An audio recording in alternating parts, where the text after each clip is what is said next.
So,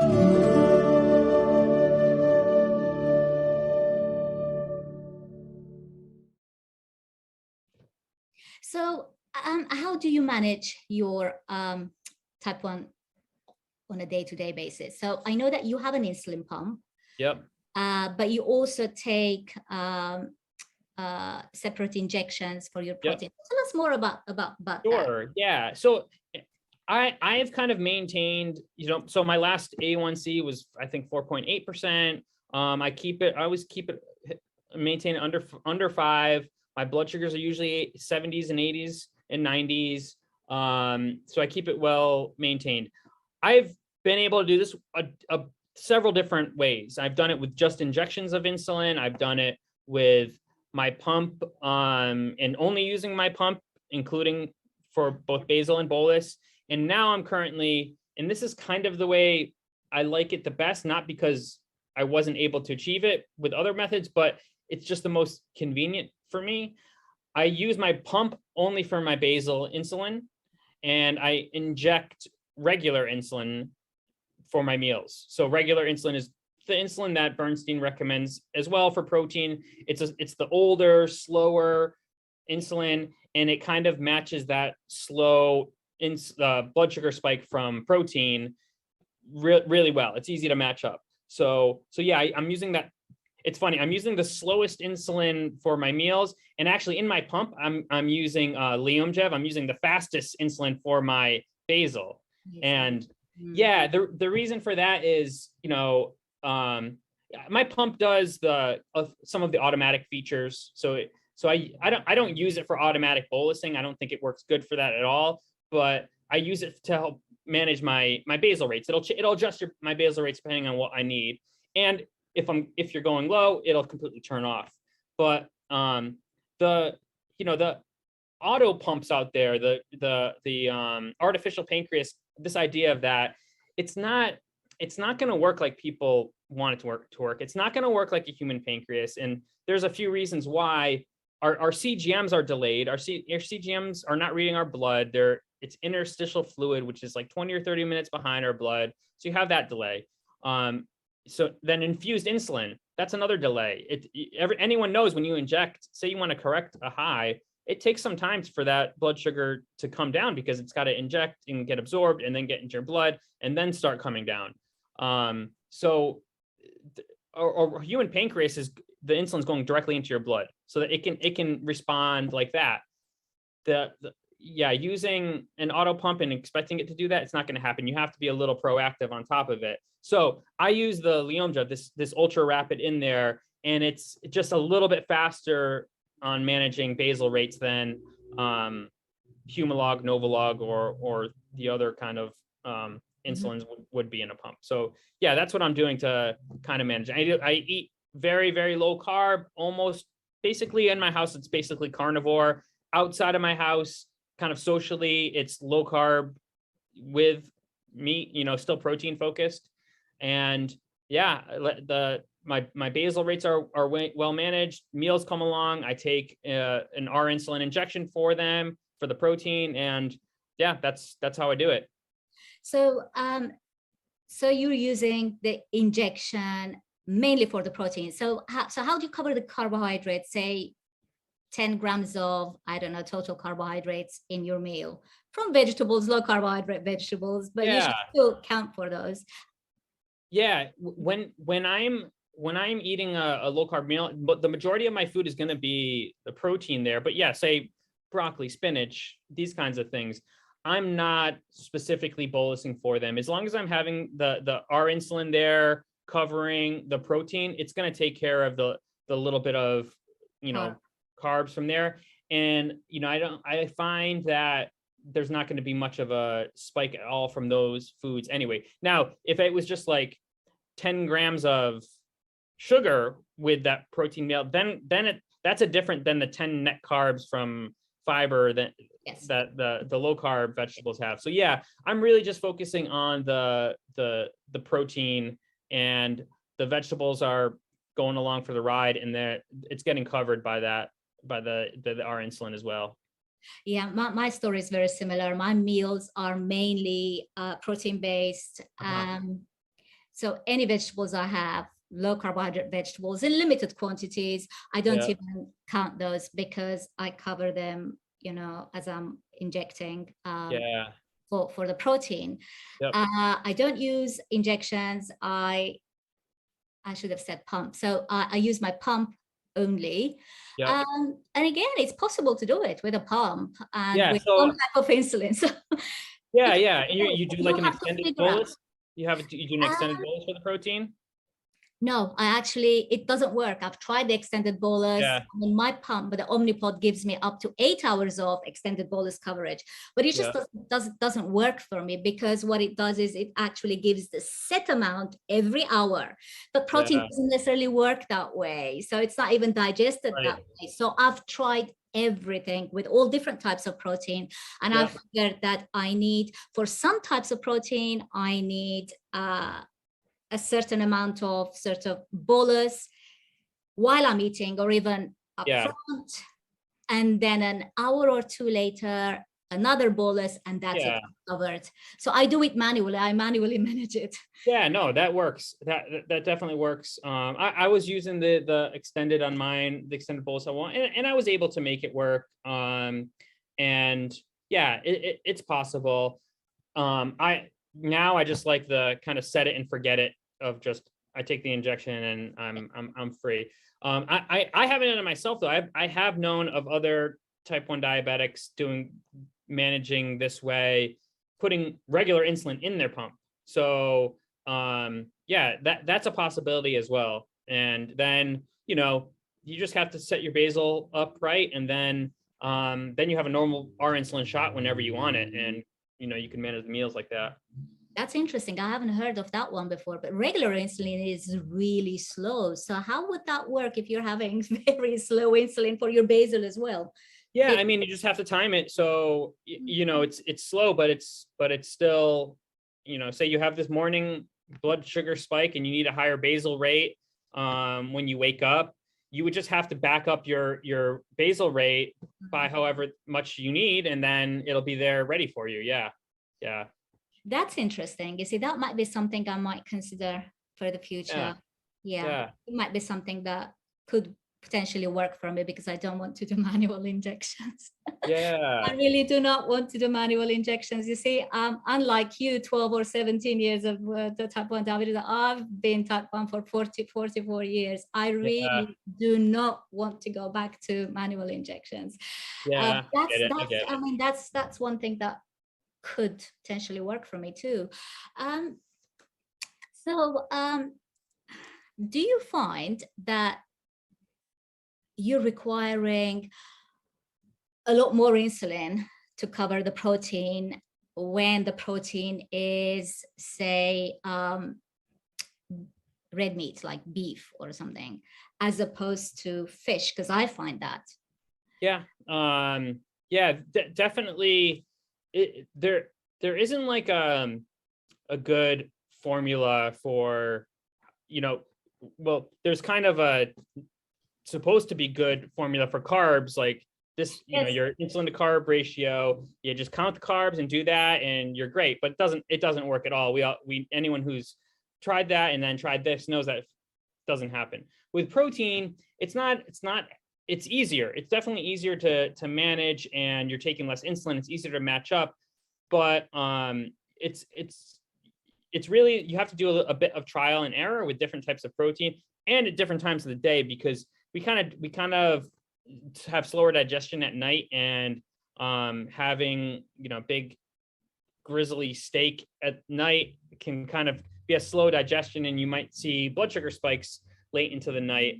Like beef tends to digest a little slower. Not to discourage anyone from eating beef, because I think it's one of the best things we can eat. Pork, chicken, a little bit faster than that. Fish, even faster than that. And maybe like whey protein. If you did whey protein, that's really fast digesting. Mm-hmm. So you have to keep that in mind, and when you're dosing, and it's easy to do. Like they're all doable. They're all doable to have normal blood sugars after, but you have to kind of look at each one separately and come up with a ratio for yourself.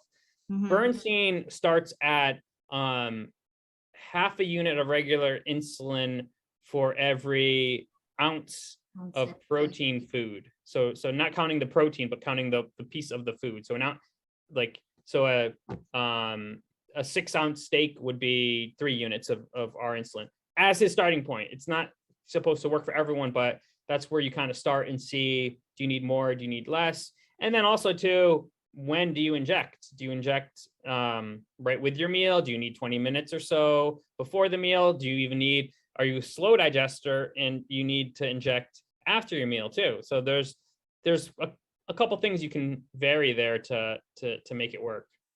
And also depends on what type of insulin you're using. So right, yeah. And it's, I know a lot of type 1s that do what you do and take a separate injection later on, and that's what they found has worked, and yeah, that's fine too, and I think that's great that you've figured that out. Yeah, and I mean, the glucagon response we get to protein, that's so much larger for me personally. When I eat ground beef, for example, one of the healthiest and one of my all-time favorites. Yeah. But that glucagon response I get immediately after, literally 30 minutes later, massive rise. So if I'm eating ground beef, I have to take insulin 30 minutes before I eat. Yeah. Then monitor very closely and take maybe 2 more boluses in the space of 2 hours or 3 hours after I eat. Yeah. But with fish, for example, it's a completely different story. So again, I think once you have the knowledge and the empowerment as a type 1, you can have the confidence to try things and see what works for you. Because our digestive systems are completely different too. No two people are exactly the same. So what's we're kind of people that eat the way we do and manage our diabetes this way. We kind of get really into this different proteins and how they digest and what they do to us. But those proteins are doing that to the high carb people too. They're just ignoring it, not ignoring it, but it's getting masked by these big blood sugar spikes up and down and massive amounts of insulin. Proteins doing the same thing in them as well. We just have taken all the other kind of variables out, and we're just seeing that spike instead. Yeah, we were told not to count for. I mean, I didn't even. It's like a freebie. Protein is a freebie. Protein and cheese, for example. I mean, cheese. If I indulge in cheese, I love cheese, and I'm talking about good quality cheese, like real good cheese. Yeah. And I love it, but if I indulge in it, it's gonna make me insulin resistant temporarily, for the rest of my life, temporarily, and then I have to address it. So but we were never told any of these. Just count your carbs and that's it. Everything else is free food. Nothing is free food if you're type 1 diabetic. You have to be aware of that. Totally Nothing is free food, which actually takes me to my next question about basal testing, how important it is. And I'm going to start with a funny, but actually quite sad sort of recommendation from Diabetes UK. When I was told to do my basal testing, I was told that, obviously to do it in 6-hour segments, which makes sense. Some people can't fast for the whole sort of 24 hours. That makes sense over 3 or 4 days or whatever. But I was told during those 6 hours, I could eat protein, like I could have eggs and, chicken. But now, with the knowledge I have now, how wrong that was, because your body would react to the protein too. That's not fasting. That's not fasting. Fasting is just drinking your water. That's it. That's fasting. And I'm not glad that they're doing your basal testing in the UK that way, but I feel like most Americans aren't even doing any kind of basal testing. At least the ones that I talk to, I mentioned this to them. I'm like, have you done a basal test? And no, what's that? When I go to my endocrinologist, they just say, oh, maybe add a little bit more here, take a little bit out here, and that's it. But it's and I think most don't even realize that your basal insulin covers everything but the food. It covers your blood sugars. And yeah, when you say it like that and say, take away all the food, how is your basal rate? And a lot of people right off the bat will be like, oh my God, I can't do that. I'll go low. And then, okay, so you're eating to cover your insulin. You're not taking insulin to cover your food then. So you automatically, we know you have too much basal insulin on board if you can't possibly skip a meal because you're going to go low. But yeah, your basal insulin should cover all your blood sugars in the absence of food. So doing a fasting test is, I think, essential for type 1s to do. Of course, doing it safely and being ready for a low and correcting. But yeah, like that, when you have that dialed in too, when you have the right basal insulin in, it makes managing the meals a lot easier because now you're just dealing with that meal. You don't have this extra insulin on board. And then it also makes, you hear about a lot of issues diabetics have with like exercise and going low, and alcohol too and going low. But when you have a good basal rate, you still have a potential to have some blood sugar issues during those times, but it's much, much less severe if it's there at all when you're using the kind of the perfect amounts of insulin in the background instead of these excessive doses. Yeah. No, I'm glad that it's a part of the recommendation. It's the routine sort of thing, sort of information that we're given in the UK. Every type 1 diabetic must do, and it's regular. It's every year. I think they recommend that we do it every year, which makes sense because your basal sort of insulin needs might change over time. I know mine does. And it definitely does. And I think even more than once a year, it should be done, and do it during different kind of phases in your routine. Like if you're a woman and you're menstruating, you're going to have different basal rates. So you need to do it then and see what you need. I'm right now in a pretty intensive exercise routine, CrossFit, and I'm outdoors a lot. And so I'm pretty insulin sensitive when it comes to exercise right now. And I just actually yesterday checked my daily basal insulin, and it's at 18 units a day that I'm using to cover my basal insulin, which is pretty good. Like around 20 is considered pretty insulin sensitive and a good amount. And anyone watching, don't get hung up if you're using more. Like you should be using the amount of insulin that normalizes you. You can work on things to increase your insulin sensitivity, but don't restrict insulin because you think you're taking too much. You should take the amount that you need to keep your blood sugars normalized. But in times when I'm working out a little less, if I'm stressed, if I'm not sleeping as well, I become more insulin resistant, and that can go to 25, that can go to 30. And I would say those three things have huge impact on your insulin sensitivity: exercise, stress, and sleep.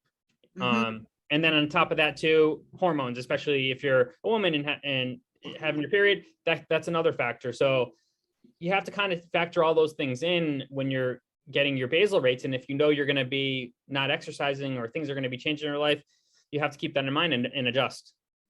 Yeah. And, for anyone like me who alternates between 1 meal a day, sometimes 2 meals, and also taking into account, women's hormones, etc. I mean, I have so many on my pump. This is the Omnipod. You can probably see the basal programs. I have so many different programs. I even have a program for fasting, like if I'm not eating anything for the whole day. Program for 1 meal a day, program for 2 meals a day, program for 2 meals a day if I'm ovulating. So it's just all in there. And I just if you're fasting for a day, and then we'll say, a lot of people that follow you are going to be fasting for 2 days and 3 days, and your basal rate for sure is going to be different on that second day than it was on that first day. Yes. Yeah.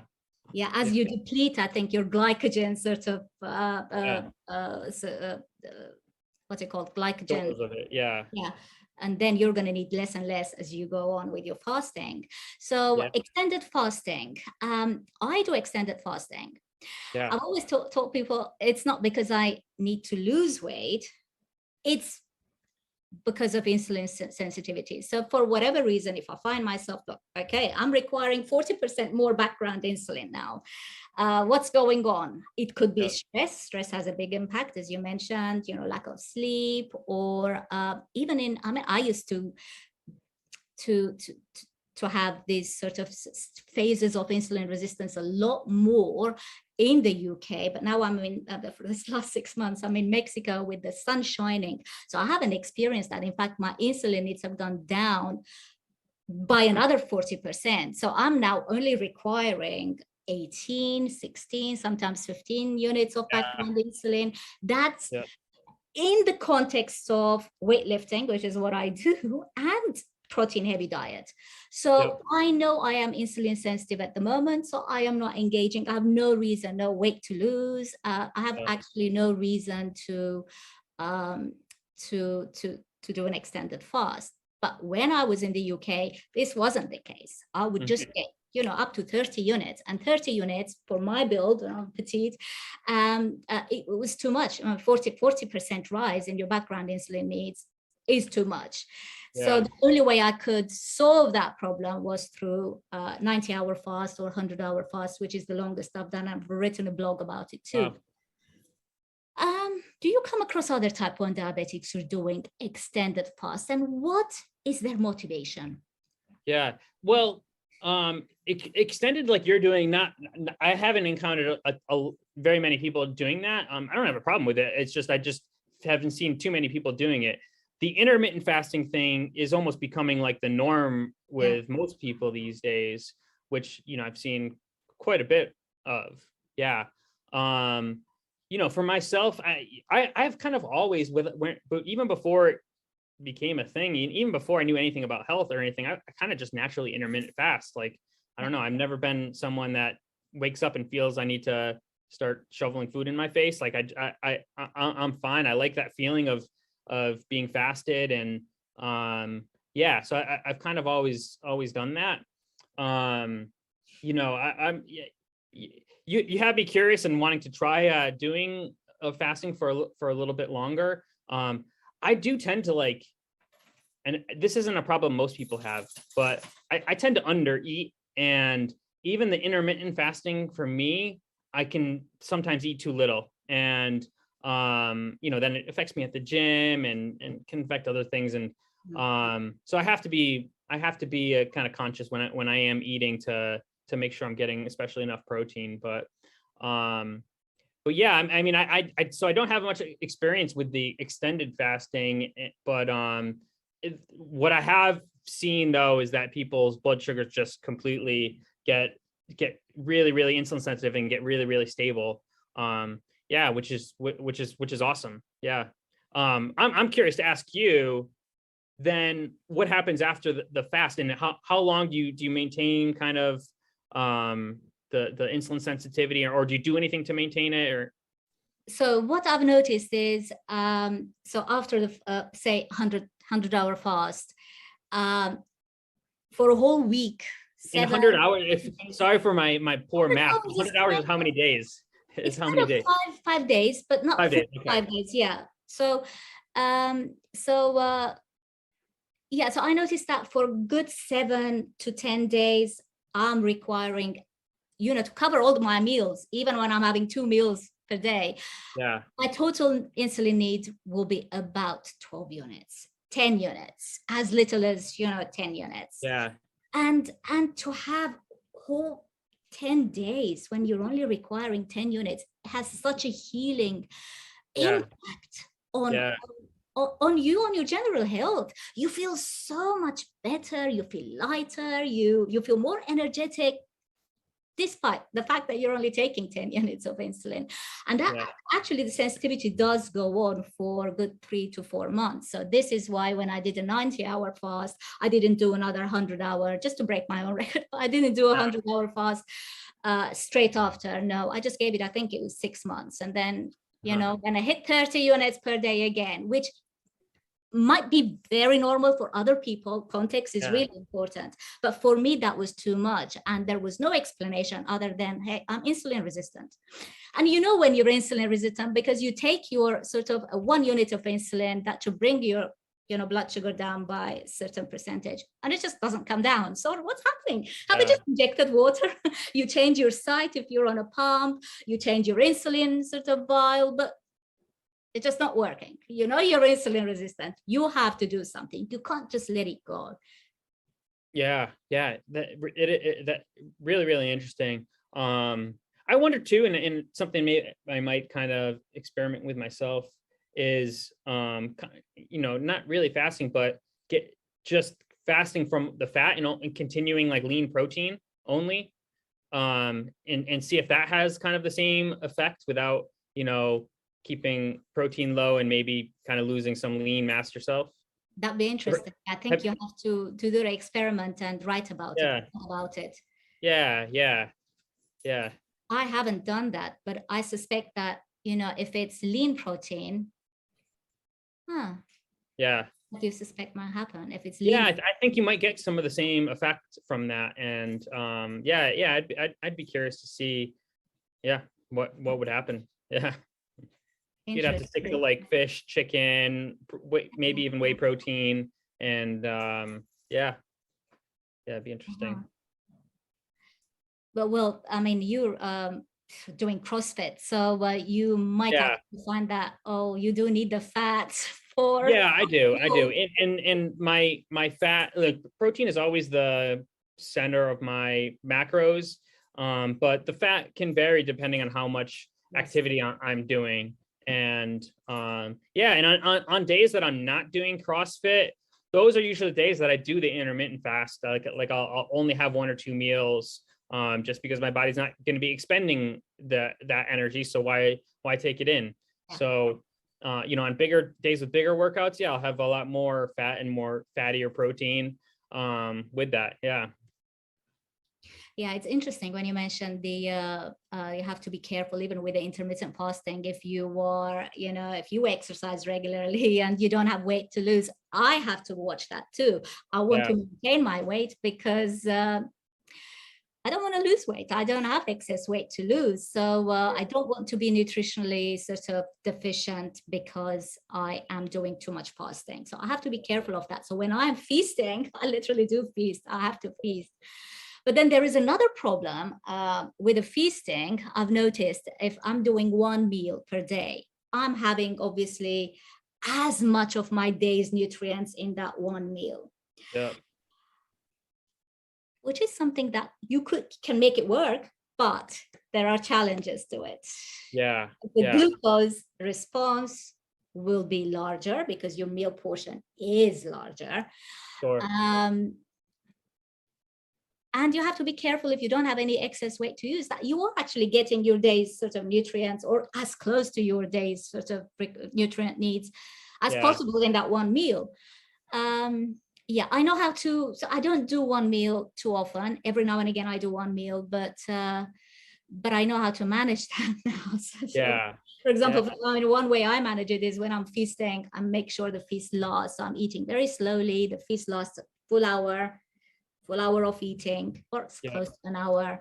So I'm not just eating in 10 minutes, a big bulk of food. I give it time. I eat very slowly, and change how I take my insulin to cover the protein. Yeah. Awesome. Yeah, it seems like a smart thing to do, and it seems kind of like it fits our biology. Like the human animal would have been without food for periods of time and have lots of food for periods of time. So I think we're meant to kind of go back and forth between that. Yeah, we certainly weren't designed to be snacking every 2 hours. Yeah. Diabetic or not. Yeah, definitely. Ryan, do you want to check and have a drink or something? Still got a few things. I just need to check. Sorry. Sure. Sure, I'm okay. I mean, my alarm isn't going, but okay. Yeah, I'm good too. Yeah, that's a good day for me today. Yeah. I love the good days. Not every day is a good day, Yeah, and we were talking about that. we were talking about that before the Zoom, and yeah, I mean, I'm not perfect.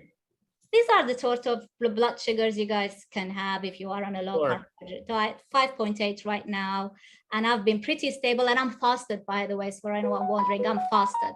So yeah, so we were saying before the call that you have things happen, and I had that happen last night, early in this morning, where so yesterday it's here in Connecticut, like a lot of places around the world, it's extremely hot right now. I was at the beach and went in the water too. So, a lot of sweating and the water itself.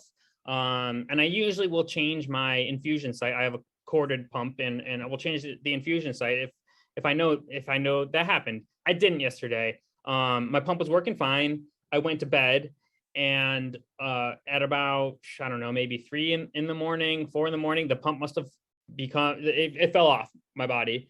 And then I'm getting 0 basal insulin throughout the night.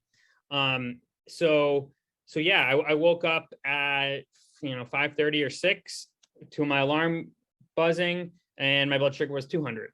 So started the day like that. I did an intramuscular injection to correct that high, and then about an hour and a half later, I went to my blood sugar was coming down. I went to work out. I went to CrossFit. But now I have extra insulin on board. I have that correction shot. I did my best to estimate how much insulin I needed, but then, you have exercise too. I'm becoming insulin sensitive with the exercise. So then after the workout, I had a little low. So I took some glucose to correct that. And then, now it's creeping back up, and I'm about 102. So 101. So yeah, that's how my morning looked. This isn't a normal morning, but I had a pump error last night, and I tried to correct it. And, that's, I think a good job to kind of fix that and get back on track. And, I should be fine for the rest of the day, but that's what you have to do to when things happen. Yeah. If anyone's listening to us now, I mean, this is just some of the challenges type 1 diabetes entails. You have to constantly monitor. But yeah, I've got my glucose tablets with me as always. So they're my best friend, glucose tablets. I try to avoid using them if I can. By suspending my pump. I suspend insulin. And if I'm not too low, say I'm 68, 65, it just would come up naturally if I'm not taking any background insulin for half an hour or even sometimes up to an hour. Yeah. So I avoid using the glucose unnecessarily. I just suspend my pump for no more than 1 hour, because I feel like if I suspend it longer than 1 hour, then later on I just get a huge rise. So, I avoid doing that. So there are different things you can do. And one thing I try to do I recommend people do this if they're using pumps as well. Tell your doctor you want a 2-day prescription for the pump, and just so you can change it more often. And you can sometimes use it longer and stock up on your supplies and things like that, but just change it every 2 days, because then you'll have less of an issue of it falling off. And especially if it's in the middle of the night, you're not going to know until you can start getting alarms and your blood sugar is already high, and then you have to correct, and that takes time to correct and come down, and then you have to deal with potential a low. And so my advice is always try to get a 2-day prescription with the pump supplies, and then that way you can be flexible to change it. That's a good tip. That's a good tip. Yeah.